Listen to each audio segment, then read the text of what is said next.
Shalom, selamat hari Minggu. Semua bersukacita pagi hari ini, amin. Seminggu ini kita ditolong Tuhan, diluputkan Tuhan dari mara bahaya, dari kecelakaan, semua karena anugerah Tuhan. Amin saudara. Mari bertepuk tangan bagi Tuhan kita Yesus yang luar biasa baik. Haleluya, terima kasih Tuhan. Setiap kali kami mengingat Engkau Tuhan, kami mengucap syukur atas kemurahan-Mu, kebaikan-Mu, kasih setia-Mu Tuhan. Terima kasih Tuhan Yesus. Thank you Jesus.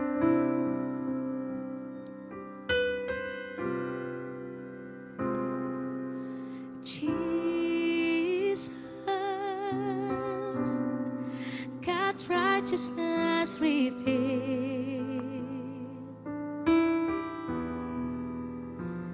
the Son of Man, the Son of God, His kingdom come.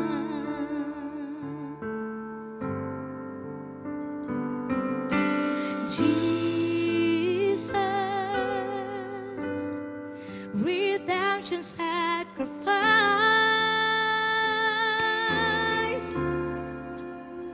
now glorified, now justified, His kingdom come.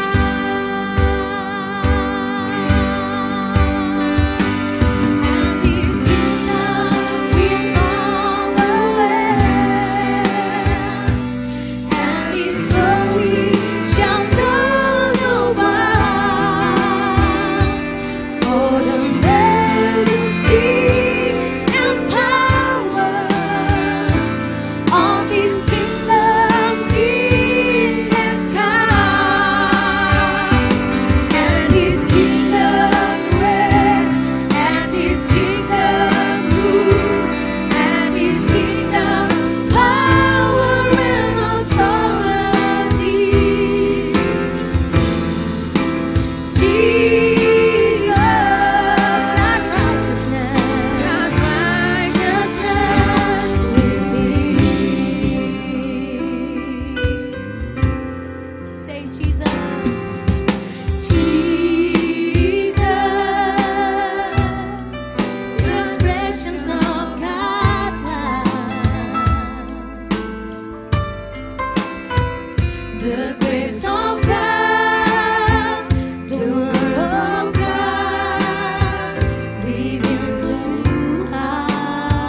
Engkau yang kutinggikan, kerajaanmu datanglah, kehendakmu jadilah di bumi seperti di surga. Yes, yes. Kerajaanmu datanglah, kehendakmu jadilah di bumi seperti di surga. Kerajaanmu datanglah, kehendakmu jadilah di bumi seperti di surga. Muliakanlah Raja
bersama-sama dengan Engkau Tuhan. Haleluya. Yes.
Shalom Bapak Ibu Saudara sekalian, apa kabar?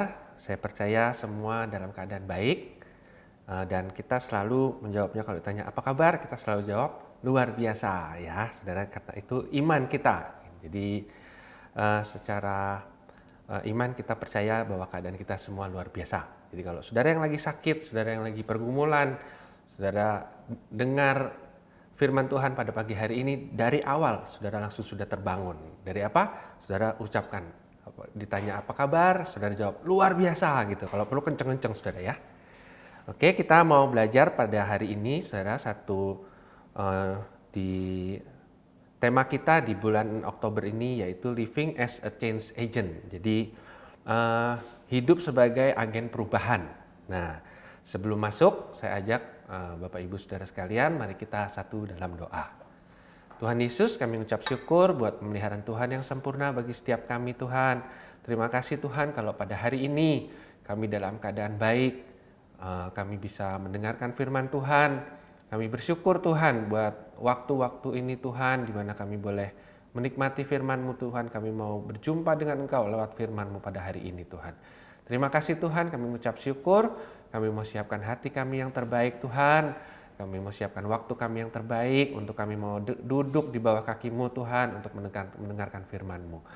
Tuhan, pimpin hamba-Mu yang akan menyampaikan firman Tuhan ini, biarlah semua perkataan, kalimat yang hamba ucapkan, biarlah semua itu berasal daripada-Mu Tuhan. Terima kasih Tuhan, ucap syukur, berbicaralah Tuhan, kami siap mendengar. Haleluya, amin. Kita mulai saudara ya. Jadi hari ini kita ada judulnya, jadi di tema kita di bulan Oktober ini kan hidup sebagai agen perubahan.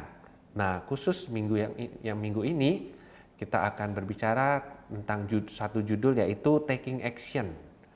Yaitu apa saudara? Tindakan nyata sebagai agen perubahan. Nah, saudara dan saya itu bukan sebagai orang yang sudah percaya sama Tuhan, orang Kristen, nggak cuma sekedar hidup untuk menikmati hidup aja saudara. Tapi waktu kita terima Tuhan Yesus sebagai Tuhan dan Juru Selamat, hidup kita sebagai orang percaya itu bukan sekedar kita untuk menerima kebaikan Tuhan aja, tapi lebih daripada itu, kita semua mempunyai tugas saudara, yaitu hidup sebagai agen-agen perubahan, agen bisa dibilang duta-duta dari kerajaan sorga, di mana kita harus bawa budaya kerajaan sorga dan kita memberitakannya di bumi ini, di dunia ini saudara. Nah, itulah yang disebut agen-agen perubahan. Jadi dimanapun saudara berada, mau saudara lagi sekolah gitu ya, sekolahnya mau SMP, SMA gitu ya saudara ya, ataupun sudah kuliah, ataupun sudah kerja, di tempat saudara tinggal, di lingkungan tempat saudara hidup, di lingkungan saudara, tempat tinggal saudara, bertetangga, mari kita hidup sebagai agen perubahan. Agen perubahan apa saudara ya? Membawa orang-orang di luar sana, yang pertama supaya hidup mereka lebih baik. Dan yang kedua tentunya kita harus memberitakan kerajaan surga, memberitakan Injil, memberitakan siapa Yesus itu yang sudah kita yang kita sudah hidup di dalamnya dan kita menikmati berkat-berkat Tuhan yang berlimpah dalam kehidupan kita saudara ya. Nah, hari ini kita merenungkan sama-sama bagaimana kita hidup sebagai agen perubahan itu saudara ya. Jadi berpikir, berkata, dan bertindak merupakan 3 hal yang berkaitan. Tapi berbeda satu dengan yang lain, terutama di bagian terakhirnya, yaitu apa? Bertindak. Yang kerap kali dinilai lebih bermakna dari sekedar berpikir atau berkata gitu ya. Jadi banyak berpikir, udah jangan ngomong aja gitu. Tapi tunjukin dalam tindakan. Nah, seperti di salah satu firman juga kita sering dengar, kasih itu lebih dilihat dari tindakannya daripada kita ucapkan. Kita ngomong tentang kasih, kalau tindakan kita tidak memberi, tidak mengasihi, ya percuma sebetulnya. Seperti ya tong kosong aja gitu.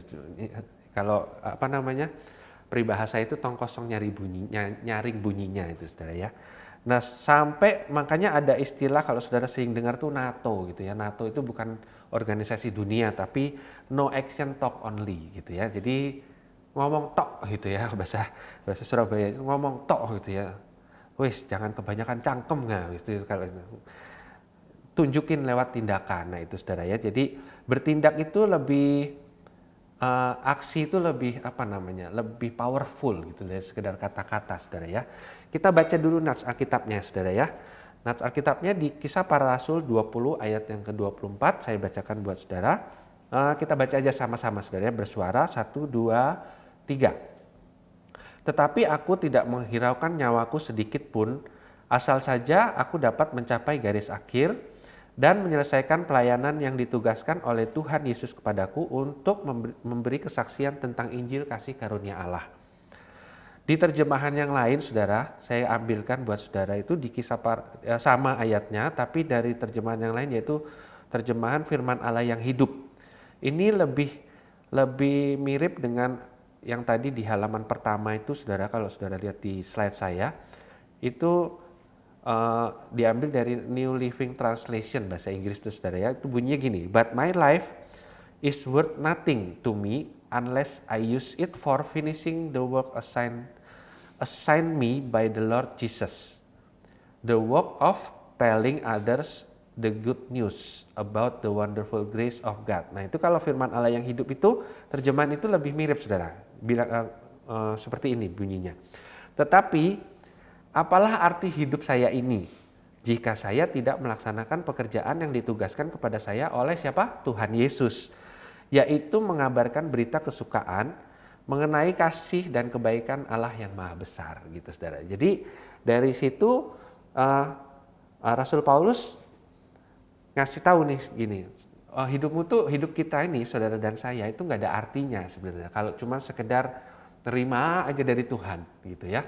Sudah bertahun-tahun jadi orang Kristen, sudah bertahun-tahun nerima Tuhan Yesus sebagai Tuhan dan Juru Selamat, tapi cuma sekedar nerima aja. Jadi ketika mengalami pergumulan apa ya datang lagi doa lagi, pergumulannya selesai dijawab Tuhan, ya sudah hidup lagi seperti itu gitu ya. Tapi itu kalau menurut Rasul Paulus dari nas yang sudah kita baca, hidup seperti itu tuh nggak ada artinya saudara ya. Dibilang gini, tetapi apalah artinya hidup saya ini jika saya tidak melaksanakan pekerjaan yang ditugaskan kepada saya oleh Tuhan Yesus gitu ya. Jadi yang berarti jadi gimana? Yang ditunjukin sama Rasul Paulus ini saudara. Jadi dia melakukan pekerjaan yang sudah ditugaskan oleh Tuhan Yesus. Yaitu apa? Mengabarkan berita kesukaan. Berita Injil tadi saudara ya. Berita Injil itu apa ya? Memberitakan tentang Yesus lah gitu. Yesus yang sudah kita kenal, yang sudah kita nikmati segala kebaikannya, kita beritakan kepada orang lain. Lewat apa? Lewat hidup saudara. Hidup saudara itu mesti ya jadi contoh lah gitu ya. Jadi seperti Rasul Paulus. Jadi Rasul Paulus ini kalau nyontohin soal pemberita Injil, Rasul Paulus ini orang yang luar biasa saudara ya. Kita tahu bagaimana Rasul Paulus itu diubahkan dari Saulus gitu saudara ya. Dari Saulus jadi Paulus. Nah, perubahannya dia itu sangat cepat saudara. Dari orang yang tidak percaya bahkan yang sebagai penganiaya orang percaya gitu ya waktu itu ya. Penganiaya pengikut Tuhan Yesus. Dalam waktu yang sangat cepat dia diubahkan. Dia bertemu langsung sama Tuhan Yesus. Dia diubahkan. Singkat cerita namanya dia jadi Paulus saudara. Dan dia memberitakan Injil saudara. Dan khususnya saudara ya, Rasul Paulus ini pergi ke orang-orang non-Yahudi gitu saudara ya. Rasul Paulus bukan hanya dikenal pemikirannya melalui tulisan-tulisannya. Nah kita tahu itu saudara 2/3 perjanjian baru itu ditulis oleh Rasul Paulus saudara ya. Dia perkataannya yang dicatat dalam berbagai surat di perjanjian baru. Tetapi hidupnya yakni tindakan-tindakannya itu mempertegas keyakinannya. Jadi kita oke lah gitu ya. Kita kalau nyontoh Rasul Paulus untuk pemberitaan Injil lah cocok sudah saudara. Karena dia nggak cuma ngomong aja, nggak cuma nulis aja di buku-bukunya saudara ya, di kitab-kitabnya, tapi dia juga menunjukkan bahwa hidupnya itu sebagai pemberita Injil gitu saudara ya. Dia melakukan tindakan gitu ya, seperti yang kita baca bahkan dia nggak memikirkan dirinya lagi gitu saudara ya. Bahkan dia bilang nyawanya itu tidak menghiraukan nyawaku sedikit pun gitu. Jadi dia meletakkan semuanya pemberitaan Injil itu di atas segalanya gitu ya. Tugas daripada Tuhan Yesus itu di atas segalanya gitu. Jadi hidupnya itu radikal banget. Jadi istilah mungkin yang lebih cocok itu hidupnya radikal sekali gitu ya. Nah, Paulus dalam nats yang kita sudah baca memberitahu ke kita bahwa garis akhir itu nggak dapat dicapai. Jadi garis akhir itu nggak bisa kita finishkan kalau hanya dipikir dan dilihat. Tetapi harus melibatkan tindakan nyata guna melangkah bahkan berlari menuju garis akhir tersebut.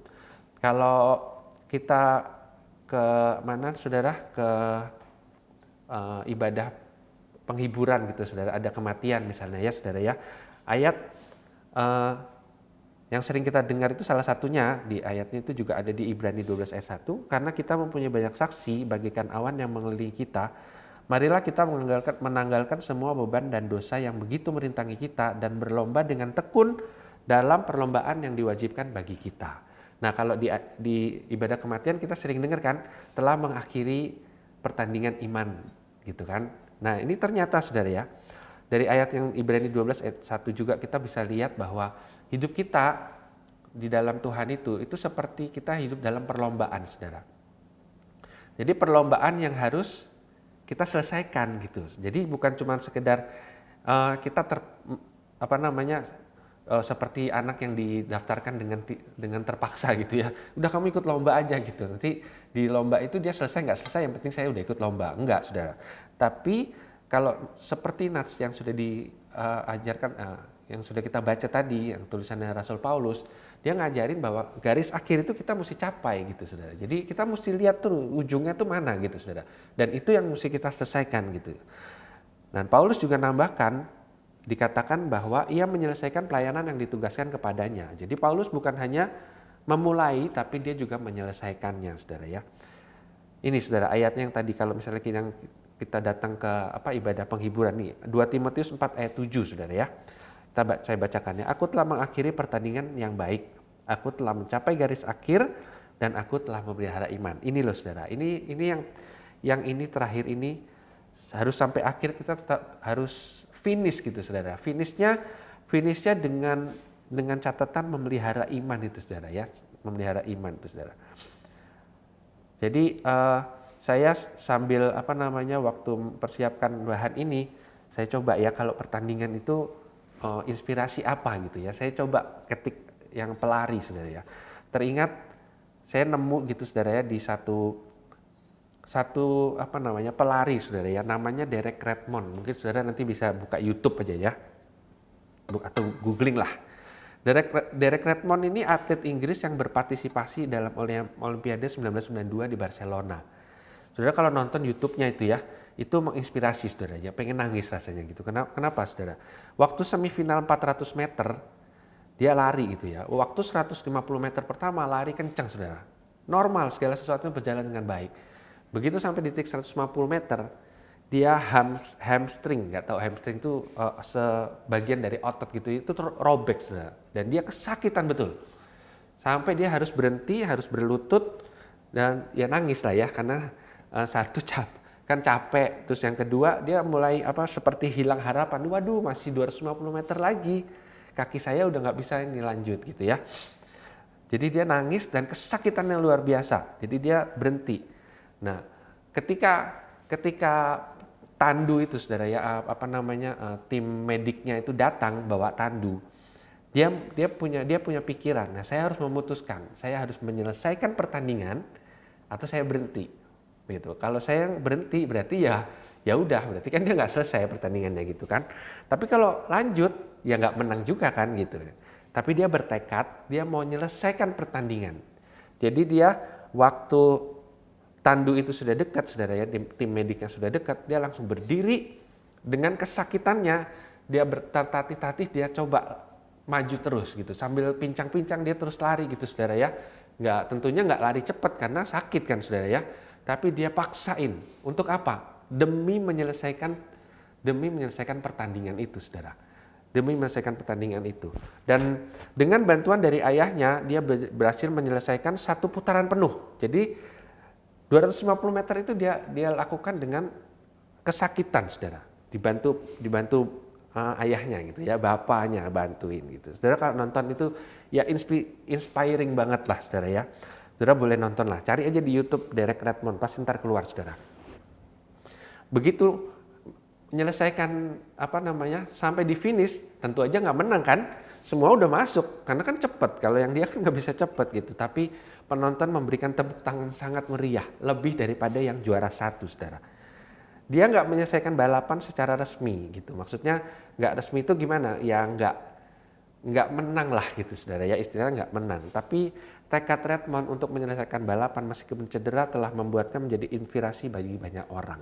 Gitu sama seperti yang ditunjukin sama Rasul Paulus saudara. Jadi kalau kita hidup itu saudara, kita punya tugas kita itu memberitakan Injil, memberitakan budaya kerajaan surga gitu saudara ya. Jadi nggak cuman nerima aja terus dari Tuhan, jadi nggak cuma sekedar nerima aja gitu dari Tuhan, yang enak-enak aja maunya. Begitu susah datang lagi sama Tuhan, nangis lagi saudara, Tuhan tolong pergumulan saya dan seterusnya. Tapi begitu selesai sudah tidak lakukan apa-apa gitu saudara ya. Nanti takutnya saudara ya, takutnya itu saudara ya. Saudara nggak waktu sampai garis akhir, waktu sampai kalau kita akhirnya kapan ya? Waktu kita dipanggil Tuhan. Nah kalau syukur-syukur kalau kita tetap memelihara iman, tapi kalau waktu dalam pergumulan terus kita dipanggil Tuhan, takutnya saudara ya, saudara kehilangan iman itu gitu saudara ya. Saudara jadi nggak punya pengharapan karena saudara tidak maksudnya ya di situ-situ aja, saudara cuma nerima-nerima aja gitu saudara ya. Tapi kalau seperti Paulus dia menunjukkan tindakan-tindakan nyata yang dilakukan Paulus itu sebagai agen perubahan itu. Jadi kalau kita baca tadi ayatnya ya, dia nggak menghiraukan nyawanya dan dia kekeh gitu saudara mencapai garis akhir. Jadi walaupun ada di ayat sebelumnya, jadi dia diancam sama orang-orang yang nggak percaya Tuhan gitu ya, dia terima ancaman, dia terus gitu saudara. Bahkan dia di ayat yang tadi juga dia bilang gini, saya ini nggak tahu gitu, dalam roh saya sebagai tawanan roh, saya dibawa dari kota ke kota. Untuk apa? Nggak tahu. Pokoknya dibawa aja. Nanti sampai di kota itu baru Roh Kudus kasih tahu, mesti memberitakan Injil sama siapa. Yang pasti dikasih tahu adalah bahwa penjara dan siksaan sudah menunggu gitu. Jadi sudah tahu gitu bahwa nanti ancamannya bisa dipenjara, bisa terima siksaan, aniaya, tapi dia terus saudara, dia terus berkeras untuk apa? Menyelesaikan tugas yang sudah Tuhan Yesus berikan sama dia untuk apa? Sebagai pemberita Injil. Terus tindakannya apa lagi saudara? Menyelesaikan pelayanan yang ditugaskan kepadanya.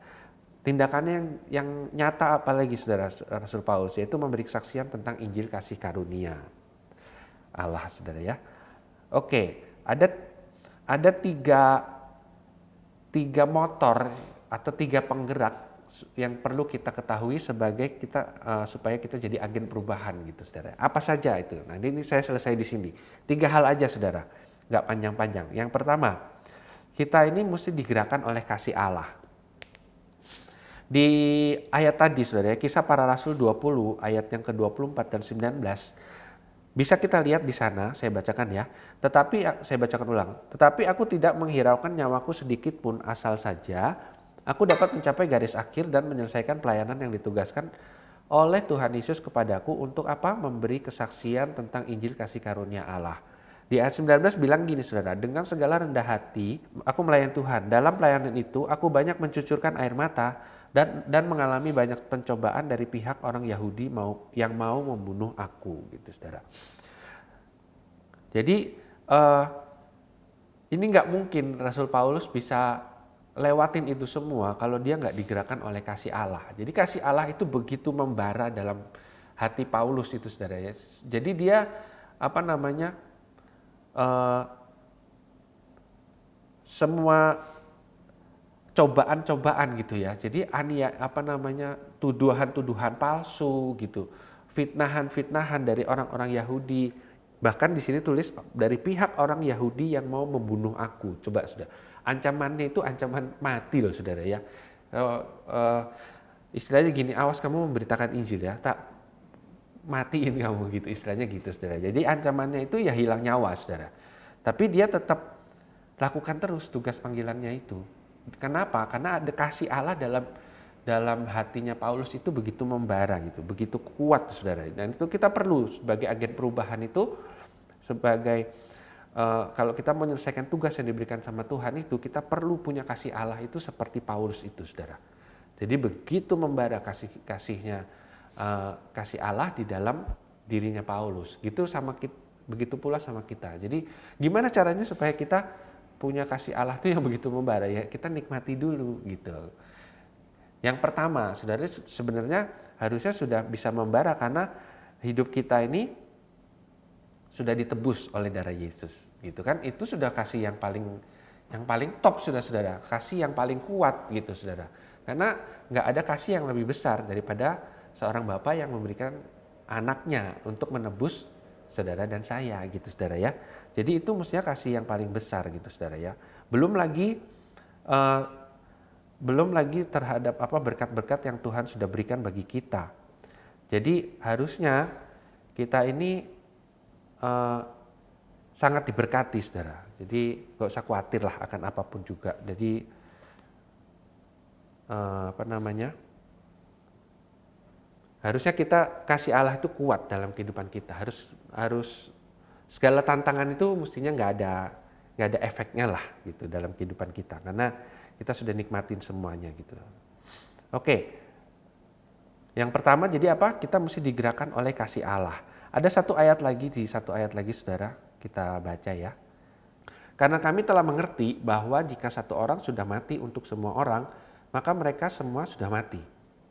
Dan Kristus telah mati untuk semua orang, supaya mereka yang hidup tidak lagi hidup untuk dirinya sendiri, tetapi untuk Dia yang telah mati dan telah dibangkitkan untuk mereka. Jadi kasih Allah yang gimana sebenarnya yang bikin kita itu nggak peduli sama ancaman aniaya, kesulitan, pergumulan gitu. Sebenarnya cukup sebenarnya kalau kita mengerti betul bagaimana pengorbanan Yesus itu, harusnya itu sudah mewakili gitu saudara ya. Itu sudah membuat kita harusnya seperti Paulus yang nggak menghiraukan nyawanya bahkan saudara ya gitu saudara ya. Jadi kita mesti digerakkan oleh kasih Allah gitu saudara ya. Itu yang pertama saudara. Yang berikutnya, yang nomor 2, kita mesti digerakkan oleh tujuan. Kita baca lagi di nasnya. Kisah Para Rasul 20 ayat 24. Tetapi aku tidak menghiraukan nyawaku sedikit pun, asal saja aku dapat mencapai garis akhir dan menyelesaikan pelayanan yang ditugaskan oleh Tuhan Yesus kepadaku untuk memberi kesaksian tentang Injil kasih karunia Allah. Yang saya cetak tebal itu, asal saja aku dapat mencapai garis akhir. Ini yang saudara mesti pegang. Jadi kalau kita dalam hidup kita sebagai orang Kristen saudara ya, untuk kita bisa menyelesaikan tugas yang sudah Tuhan percayakan sama kita, udah tugas-tugas yang untuk memberitakan Injil itu saudara, supaya kuat gimana? Ya kita lihatlah gitu. Kita nanti mau pengennya sih finish gitu ya, finish di garis akhir yang sudah Tuhan tetapkan itu gitu saudara ya. Nah itu kita lihat gitu, sama seperti kalau misalnya kita tersesat di suatu gua yang gelap banget, gelap gulita. Nah kita tujuannya kemana? Kalau misalnya nggak ada titik, kita biasanya ya makin lemah karena nggak ada pengharapan. Tapi ya kalau ada titik cahaya sedikit gitu ya saudara ya, kita akan menuju ke sana gitu. Sama seperti garis akhir itu ada seperti cahaya gitu saudara, yang harus kita tuju. Dan itu yang menjadikan kita berpengharapan dan kita tetap kuat gitu ya. Paulus mengetahui dirinya dipanggil untuk memberitakan Injil. Roma 1 ayat 1 bilang, dari Paulus, hamba Kristus Yesus yang dipanggil menjadi rasul dan dikuduskan untuk memberitakan Injil Allah kepada orang-orang non-Yahudi gitu. Ini panggilannya Paulus. Nah, panggilan kita kan ya masing-masing lah ya saudara ya. Tujuannya apa? Tujuannya kita mesti tahu bahwa kita ini memberitakan Injil untuk apa?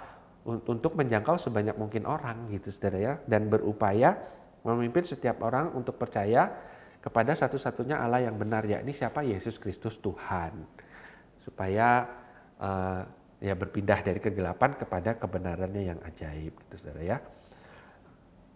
Yang terakhir, yang ketiga.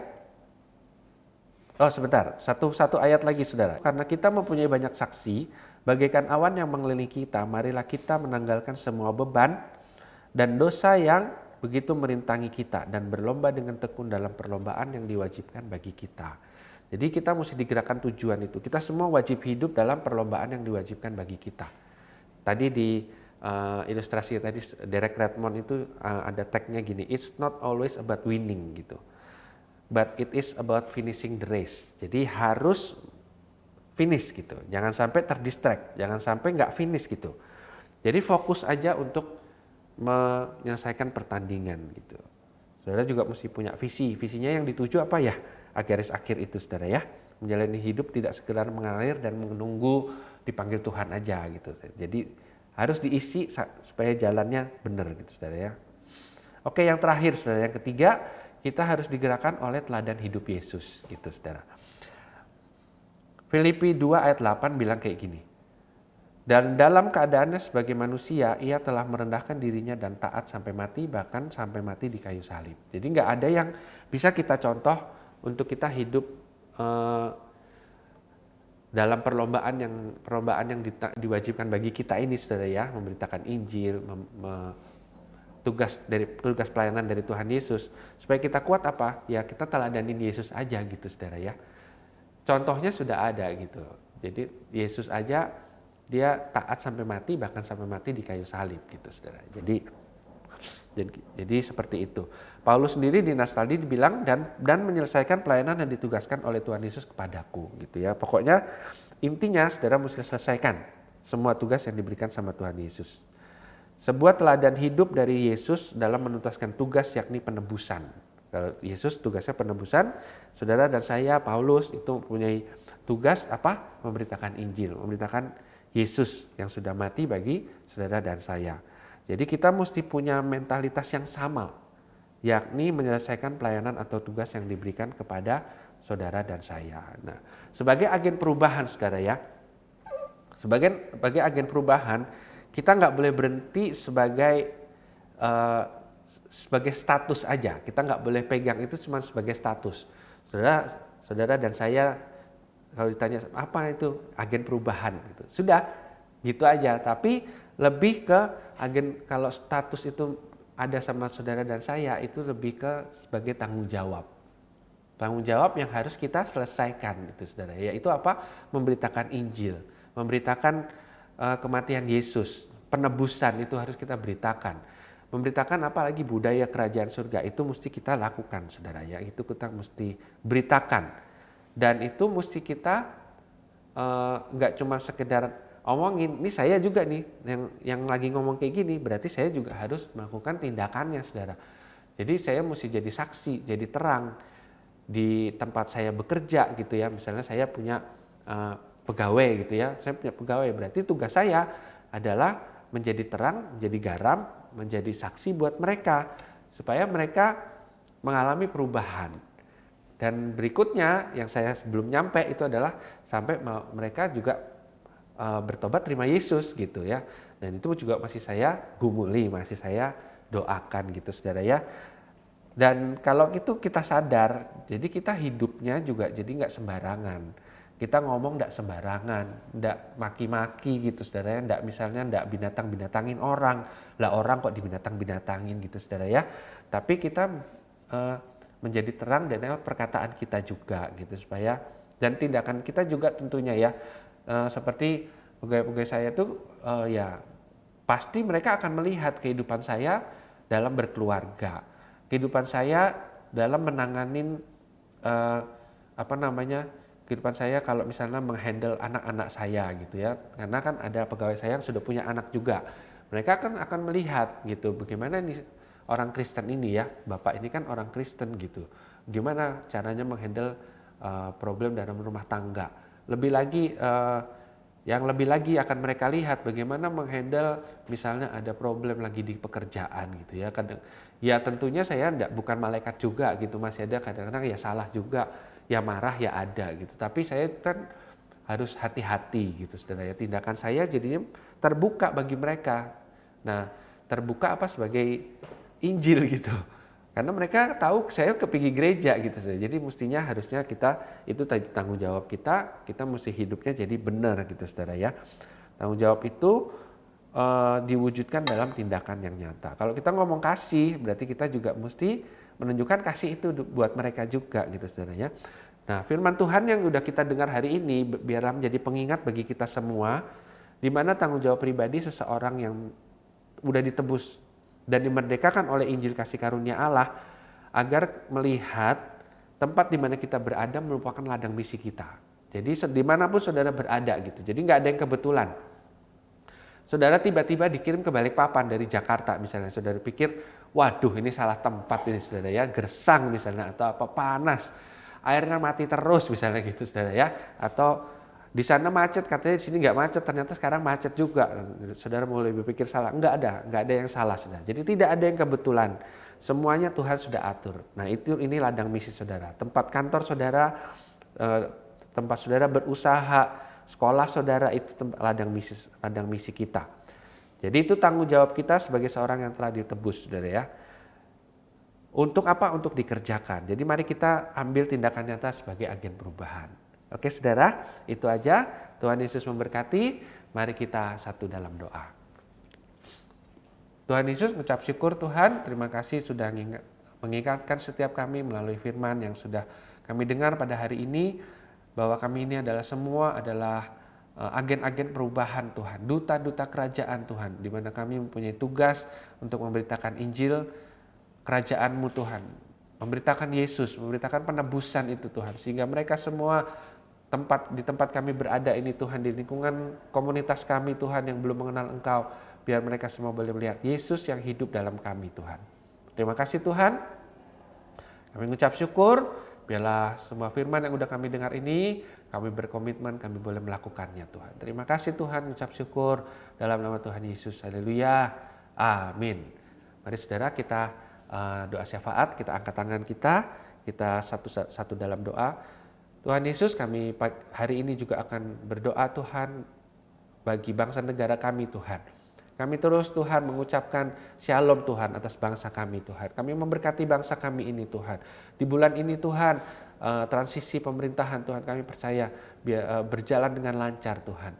Setiap program-program yang sudah disiapkan Tuhan, baik yang melanjutkan maupun program-program yang baru Tuhan, kami berdoa Tuhan, biarlah berjalan dengan baik Tuhan. Dan Tuhan memberkati kabinet yang baru Tuhan, pemerintahan yang baru Tuhan, berikan hikmat bagi mereka Tuhan. Berikan takut Tuhan dalam kehidupan mereka Tuhan. Terima kasih Tuhan, kami juga memberkati kota Balikpapan, tempat di mana kami tinggal. Kami bersyukur buat pembangunan yang masif ini Tuhan. Pertambahan populasi penduduk yang banyak ini Tuhan. Biarlah Tuhan berikan hikmat bagi wali kota Tuhan untuk memberikan solusi buat semuanya Tuhan. Baik kesulitan air Tuhan, kesulitan distribusi air Tuhan, kemacetan Tuhan. Biar Tuhan beri hikmat bagi dia Tuhan. Terima kasih Tuhan, kami mengucap syukur buat Rock Gateway Tuhan, kami berdoa, kami terus angkat tangan kami Tuhan, biarlah kami boleh mengharapkan tanda ajaib Tuhan, dan kami percaya itu akan terjadi Tuhan. Buat Rock Gateway bisa terbangun dalam nama Tuhan Yesus. Terima kasih Tuhan, kami mengucap syukur. Sebentar kami akan selesai Tuhan dari ibadah online kami pada hari ini. Kami mau buka kedua tangan kami Tuhan, kami mau sama-sama imani Tuhan, berkat yang daripada-Mu Tuhan pada hari ini. Terimalah berkat Tuhan saudara, saudara aminkan kalau saudara percaya berkat ini buat saudara. Kami percaya Tuhan dengan kehendak Tuhan, bahwa kami semakin naik dan tidak turun, menjadi kepala bukan ekor Tuhan. Diberkati keluar masuk kami Tuhan, bahkan dengan mulut kami bisa mengucap berkat bagi kedua tangan kami. Ayo kita ucapkan sama-sama 3 kali saudara. Apa saja yang saya buat dengan tangan saya ini pasti berhasil, sehat dan beruntung. Apa saja yang saya buat dengan kedua tangan saya ini pasti berhasil, sehat dan beruntung. Apa saja yang saya buat dengan kedua tangan saya ini pasti berhasil, sehat dan beruntung. Terima berkat Tuhan. Tuhan memberkati engkau, melindungi engkau. Tuhan menyertai engkau dengan wajahnya, beri kau kasih karunia. Tuhan hadapkan wajahnya padamu, beri kau damai sejahtera. Terima kasih Tuhan Yesus, kami semua udah terima berkat Tuhan. Ayo kita yang percaya udah terima berkat Tuhan, yuk sama-sama katakan amin. Tuhan Yesus memberkati saudara.